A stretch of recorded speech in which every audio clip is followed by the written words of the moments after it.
Ireland, 32 points to 9 over Wales. That's a pretty worrying result for Wales, to be honest. Ireland went into this one as big time favourites. Don't know that they were 32-9 favourites, but anyway, I've just finished watching the game. I will go over it in just a tick, some of the key events, the key stats, and whatnot. As always, you guys can let me know your thoughts as well. To be honest, I had to watch this game in a kind of disjointed manner. I watched the first half mostly on my phone while I was out at my kids' rugby class. I did quit watching the game as the second half was about to kick off so I could help my son out with his class. Then I watched like from 65 till the end, and then I had to go back and watch from 40 till 65. So I've watched it kind of out of order. So if I get anything wrong, just let me know in the comments. But yeah, overall thoughts. Like Ireland were pretty bloody efficient, although even they will maybe be disappointed with some of their own execution at times. They'll have to be better, I would think. It's one of those ones where you're not quite sure how much was this Ireland being good or how much was this Wales being poor, because Wales looked pretty poor. I'm not trying to take anything away from Ireland.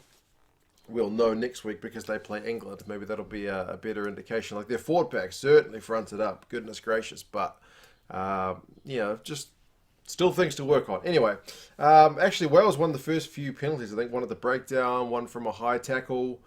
But their line-out was shocking.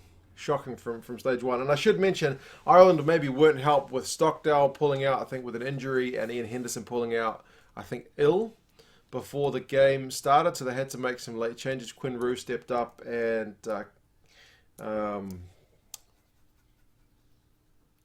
Keenan, I was going to say Kelleher, Keenan had to move to fullback, and Conway ended up getting the start. So a bit of a rejigged back line and second row for Ireland.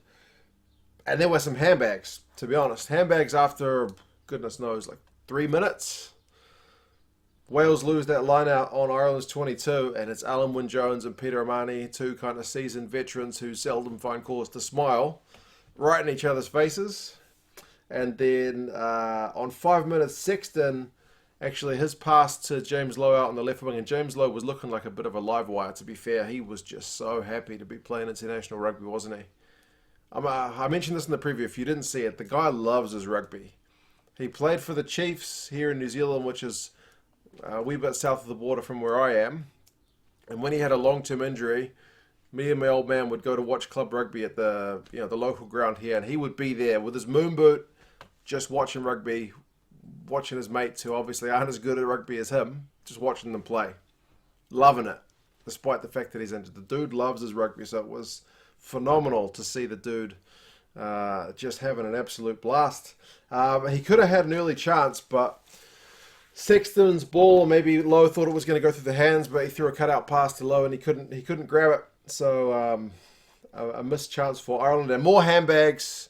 At that point, the ref tells them, "Look, next time you guys do this, you're getting 2 yellow cards," and that's kind of the end of it. So generally, in terms of the way matches are refed, it's nice if the ref gets a hold of that stuff early and tells them to cut it out, and follows that up with cards if necessary. Now, that being said, the ref was rather busy with his whistle. The penalty count is high. It's not a game that you would say had a lot of flow to it. But, at least the discipline stuff in terms of the handbags did cut out after that one, seemingly. Ireland kicked the first penalty to make it 3-0, the first of many. And they did have a huge period of attack. Wales' defence just had to hold. Peter O'Mahony got a line-out steal, which is one you knew he was going to get at one point, because Wales' line-out has not been the best, and he is one of the better operators at stealing ball. It didn't take him long to get one. 17 minutes, Wales kicked a penalty, and it was kind of their first chance down Ireland's end, to be fair. I thought they would be pretty happy with 3-3 on 17 minutes. If I was a Wales fan, I would have been pretty chuffed to be level after the way the first kind of period of the game had gone. 20 minutes, Ireland get another penalty. There's a lot of them. In Wales' 22, they call for a scrum, and that ends up leading to Quinn Roux's try. It's a messy scrum, to be fair, but they go through a bunch of phases, and I think it's Will Rowlands can't stop him from a metre out. He just he plows over for a proper second rowers try, and that makes it 10 points to 3. 25 minutes, the Welsh lineout just continues to struggle. It's one thing they're going to need to get right, man. They concede another penalty. This time it's Sexton with a little grubber kick through. I think it's Halfpenny has to kind of scramble and get it. He gets pinged for not releasing. I think they conceded 12 penalties in 26 minutes. Not just Wales, like the whole game. I think it was 7 to Wales, 5 to Ireland. But that's a hell of a penalty count for that many minutes. 26 minutes, Sexton kicks a penalty to make it 13-3, but he does his hamstring when he does it. You see him after he makes the kick, he's not looking comfortable, and he has to go off. So Billy Burns comes on. Good to see him get a crack, although he goes off for an HIA a bit later and doesn't come back on. Quite a bit later. He still gets some decent minutes in him. Maybe more than he was expecting to get. 28 minutes, Wales get a scrum penalty, kind of a much-needed one. They opt for a long three. Long shot at goal, and they get it, so it's 13-6. And again, 13-6, based on the way the game was going, I would have been pretty happy with that. 33 minutes, Ireland, massive scrum on a Welsh feed. They managed to win it. They turn them in the scrum. Conway gets pushed into touch, and he was kind of kept, I guess, relatively quiet. Conway, I really like Conway, but they were able to kind of keep him in the touchline, basically.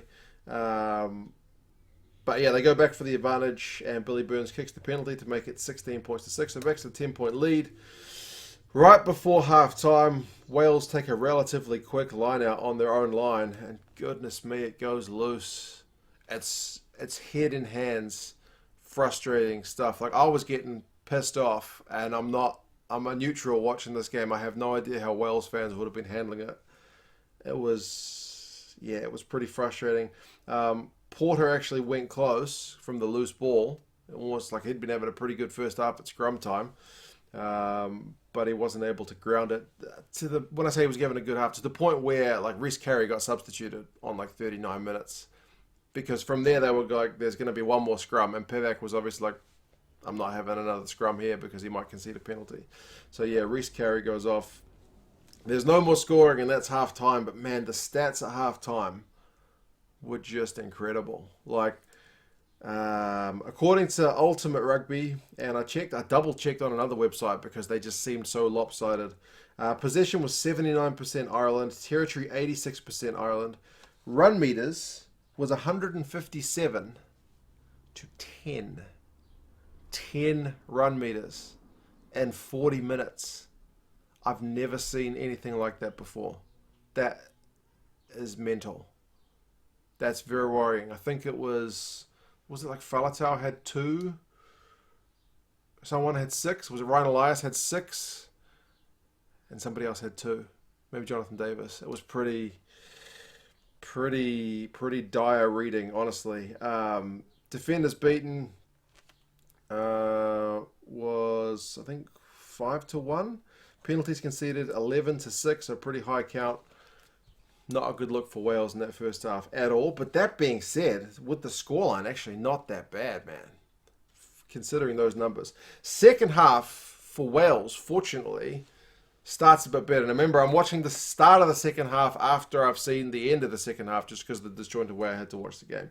But it was interesting to know the final result, but see the way they played. They actually came out seemingly pretty well. They played a lot better. They won a breakdown penalty from an exit kick. They turned over, I think it was Keenan, and Halfpenny took a shot at goal from halfway. It was just short. He's usually got the legs for that one, but it was just short. They won another one not long later. It was a bit closer, and they managed to kick that one to make it 16-9. So definitely on the up compared to the performance in the first half. It's miles better. Better than the whole first half, really, to be honest. 50 minutes, Falatau stops a potential try. Caelan Doris, who ends up getting player of the match, he charges down a box kick. As the ball looks like it's going to spill over into touch right before the Welsh goal line, he's got the presence of mind to flick it between his legs to see if someone else can grab it. Cian Healy, pretty fleet of foot. He's the first man to it, but Faletau manages to stop him from scoring. So a hell of a get out of jail and a bit of defensive commitment from the Welsh boys. 53 minutes, Ireland get a penalty because Wales are offside, and too many offside penalties in this game, to be fair. I know the penalty count's bad, but the offside one's, man. So it's 19-9, back to that 10-point margin. 58 minutes, maybe the most phases Wales went through the whole game. They go through, I think it's about 15, and they win a penalty, a very kickable one, but they miss it. So I still think maybe that period is actually amongst the best that Wales played in the whole game. Then 65 minutes from when I was watching, which is the second part that I watched. 65 minutes, Ireland, they get a penalty with Wales sealing off. And that was just seemingly crazy stuff. Like, all Wales had to do was exit, but Lloyd Williams decided to take a little sniping run under a bit of pressure. And, they concede a penalty. And Murray at that point's come on because Billy Burns has gone off for the HIA. He kicks that. It's 22-9. So I think for the last 15 minutes, Murray plays 10. He looked all right, actually. Pretty useful. Good guy to have. I mean, I guess TJ Perenara plays 10 every now and again for New Zealand, or at least for the Hurricanes. Maybe not for New Zealand, but I think Johnny Sexton even said he's finally found his natural position at the end of the game. 71 minutes, another Wales penalty for offside. They kick it. It's 25-9, and it's looking pretty ominous for Wales at that point. There's a big tackle by Connors and Doris on Elwyn Jones at one point, and that's just kind of epitomising the Irish forwards just gunning for the Welsh guys in this game, man. 77 minutes, again, Wales can't exit on their own line. I wrote down, goodness me, because I was just shaking my head, and the Irish get a scrum 5 metres out. They win a penalty, they scrum again, there's some resets, but right before full time, they finally get a scrum to go, and James Lowe goes over right on the 80th minute, and it seemed like a set play to set him up directly. Like, Doris picks it up at the back of the scrum, and he just hits James Lowe with the ball, who's running at a hell of an angle, and that guy's just too strong, too fast from that kind of range. So he gets a try on his debut, and he's loving it. Joyous moment for him. And they kick the conversion, so that's the game. 32 points to 9. 32-9. Is that a hiding? It feels like one, man. Final stats, possession was 61-39 and territory 66-34, so a lot better from Wales in the second half compared to that diabolical first half, but it's not going to make you feel much better if you're a Wales fan. Run meters 326 to 108, so a ton better from Wales again, but still utterly dominated. Defenders beaten 10-5. Tackles, Ireland made 83. Wales had to make 170. Both sides tackling percentage in the 90s, which is refreshing, but it's all well and good to have a good tackling percentage. If you can see 32 points, it don't matter. Offloads 5-1 in favour of Ireland. The Welsh lineout was at 69%. It felt lower, to be honest, and the scrum was under pressure. It did win a few penalties. Penalties conceded overall 13 Ireland, 18 Wales. That's a ton of penalties. That's what I mean about the game. Didn't have a heck of a lot of flow in that regard, but it certainly gave Ireland a good chance to accumulate some points, kicking 6 of them. Individuals, Lewis Hughes continues to have that big work rate of his. 19 out of 20 tackles. He did concede a couple of penalties. Faletau made 18 from 18. I think he conceded 1 penalty. James Lowe, 67 run meters, 3 defenders beaten, 1 clean break, a try. Pretty good debut from him, you'd have to say. Looked lively. Kelleher had 10 from 10 tackles for Ireland. As I mentioned, Doris got player of the match. But yeah, Autumn Nations Cup is underway. We've still got a couple of games tomorrow, although the France and Fiji one has been called off, which is unfortunate, but there was a game in South Africa called off this morning as well, or yesterday, so that's just the way things are going to go. But yeah, Ireland, as I mentioned, they got England next week. I mean, Ireland is in a better position than Wales right now, it goes without saying, but I still feel like Ireland are going to have to maybe up their game a wee bit.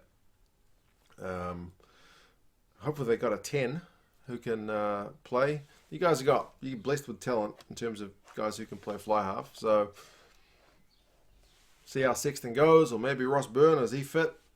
Billy Burns, is he going to be fit? Yeah, you got heaps of guys to choose from. Wales have got Georgia, and I feel like Wales, Georgia is. They need a big win. Goodness me. I mean, that maybe comes at a really good time. They need to break the losing run. They need to stop the rot.